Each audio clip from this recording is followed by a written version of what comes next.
The Consulting Success podcast is powered by the Clarity Coaching Program.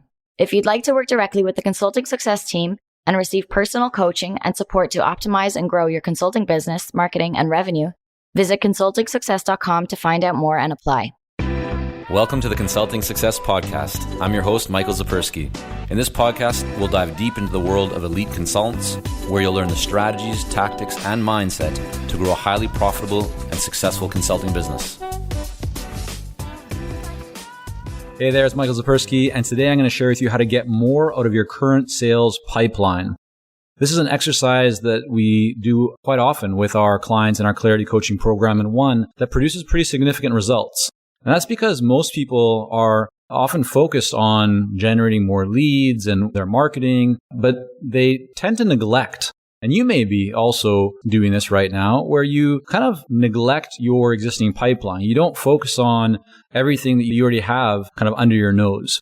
And the reason why this is so critical is because you're spending so much time, so much energy and resources to generate leads, to actually build a pipeline. Yet once you've done that, if you're like many other consultants out there, you don't have a systematic approach to actually getting more out of your pipeline.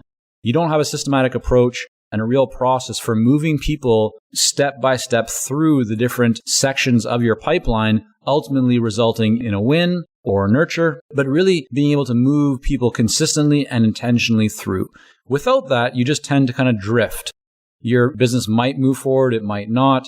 But what many people will find is they start to kind of get distracted by thinking about new opportunities when there's already several or maybe one very good opportunity in their pipeline right now. But rather than trying to and spending time on thinking about moving that opportunity forward, they tend to kind of get distracted and start thinking about new opportunities, new marketing methods, a whole bunch of stuff that they could do that might help the front end of the pipeline while neglecting what's already in the pipeline itself. So today what I want to do is break down and share with you the process and the system that you can use to start thinking about how to more consistently and intentionally work your pipeline so that you can see significantly greater results. All right, so the first part of doing this is to get very clear about what your pipeline should look like. And you can go into many different levels of complexity here. We have some clients who are true experts at lead management, and they have many different attributes and a lot of different criteria and many different kind of columns or ways of organizing their pipeline. But for the purpose of this kind of training and recording today, I'm going to share with you the 4 key components of a successful pipeline. I mean, this is really all you need to have. This is the basic layer. If you have this, it's better than having nothing, and you can actually accomplish a lot with just having these 4. So from left to right, and you can write these down or you might already have this set up, but on the left side, you want to have your lead, right? So you're tracking the leads that come into your business. Then you're going to have conversation. Then the next column, so now the third column is going to be proposal, and the fourth column is going to be a win. You might add on to that a loss column, or as I often joke with clients, it should be a their loss column, meaning that it's the buyer's loss for not working with you. And then also a nurture column, people that have not moved forward, but you want to continue nurturing. But for the purpose of what we're talking about today, in terms of really managing your pipeline to get more out of it, we're going to focus on these 4. So from left to right, they're lead, conversation, proposal, and win. Now, the trick to managing your pipeline effectively is to actually work it backwards, meaning that you should be looking at and thinking about your current pipeline by actually looking and starting at the win column. And you really want to see, okay, here's how many people we have in the win column. Where did these people come from? What was the source of this business? Because that might give you a really good hint and a good indication of where you should focus more attention on so that you can generate more leads, right? If you have a whole bunch of losses and a whole bunch of wins, but you don't differentiate between where those losses and wins originated from, then you might be missing out on some really big opportunities. So get very clear, first of all, where are those wins coming from so that you can reproduce and spend more time and energy generating more of those, right? And focusing on more of where they came from. The next is the proposal column. So what you then want to look at is how many opportunities do you have in proposal? And what could be quite interesting, even before you go deeper into the proposal, what you should be looking at is if you have a whole bunch of opportunities that have moved from proposal, but they've now gone to the loss column, meaning they did not actually become a client, then you need to focus your energy on identifying why that happened. Before you spend more time generating and driving more leads, you need to figure out why did those projects not move forward? Why those buyers not become paying clients? And that's because your boat right now, might have a hole in it. You might be taking on water. And so there's no point putting more kind of casting further out into the ocean if you have a hole in your boat. you need to figure out how to plug that hole. You need to figure out how do you improve your proposal process, the conversation around the proposal, communicating value, whatever it might be. You need to identify what's actually holding you back from winning more business. Once you've done that, once you've identified what that is and you've applied it, then you want to look at the overall proposal column. And what you want to look at is, okay, how many proposals do we have right now? And if we don't have many, then you want to look at the next column beside and go, well, how many people do we have right now in the conversation column that we need to move to proposal column? And what do we then need to do? And go through one by one each of the different people in that column to identify what action, what step you need to take to move them from conversation to proposal. Likewise, if you have a whole bunch of people sitting in the proposal column and they haven't yet moved to win or to loss or to nurture, you need to figure out, what do I need to do? Do I need to pick up the phone and call them today? Do I have to do some kind of follow-up? What action do I need to take right now in order to move people from the proposal column to making a decision, regardless of what that decision that is going to be? What do you need to do to actually get a decision from them? What do you need to support them so that they can feel confident to take that next step forward? So that's low-hanging fruit. If you're not doing that right now, don't even worry about focusing on more leads. If you have people in your proposal column, you need to figure out what steps you need to take right now to move them from proposal to win. And if you have a whole bunch of people in the conversation column who are not yet moved to the proposal column, you need to figure out what you need to do. What steps do you need to take? What conversation do you need to have? What information do you need to send?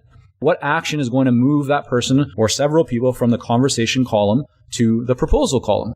And then if you have a whole bunch of leads, but they're not moving to the conversation column, then that will tell you something. It'll tell you that there's something wrong with your messaging. There's something wrong with, you've brought leads in, which is good, but you're not actually able to get them into a meeting or a conversation or a Zoom call or whatever it might be. So that then would likely say or tell you that there's something wrong with your call to action. There's something wrong with the way that you're following up, or maybe you're not following up enough. Maybe you kind of gave up after one or two emails and you stopped.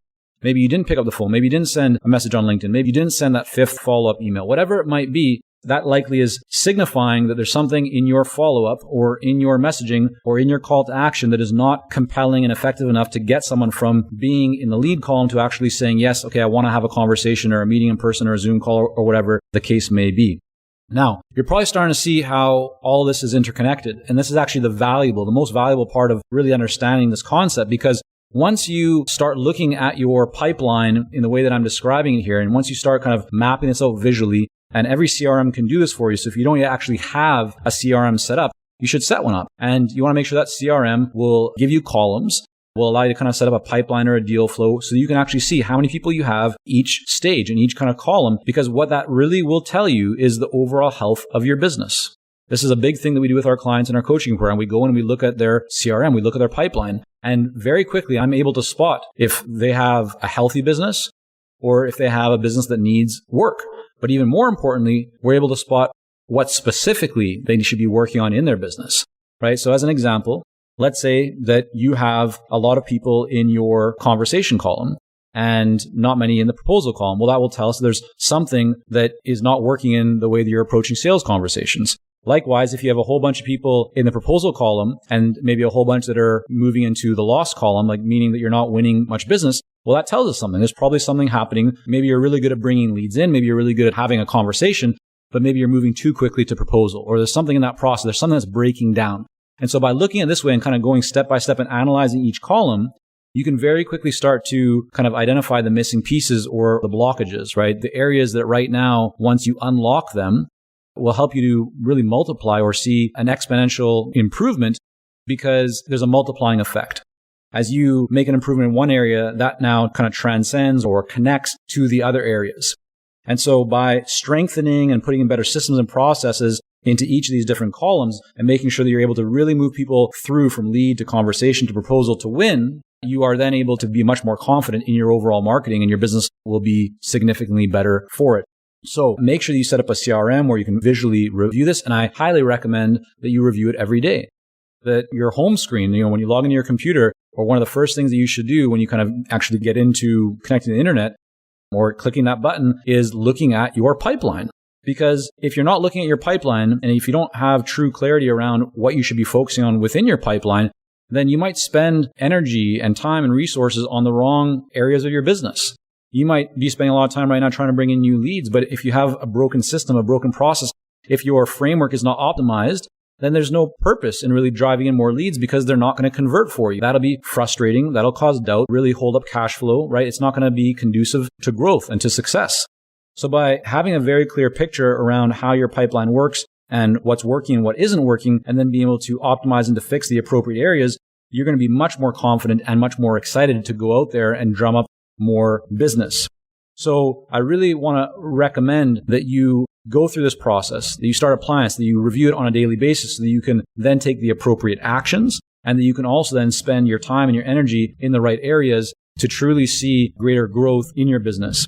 And if you'd like some help with this, reach out. We do this every day with clients in our Clarity Coaching program where we jump on a call with them, we review their specific pipeline, we customize the actions that they should be taking for their specific situation and for their goals. So if you'd like some help with that, or if you have some question about that, just reach out. We're more than happy to be of service. Thank you for joining us on this episode of the Consulting Success Podcast. For more episodes and to subscribe, rate, and leave a review, head on over to iTunes. And if you'd like to develop consistent lead flow and a highly profitable consulting business, learn more about our coaching programs at consultingsuccess.com.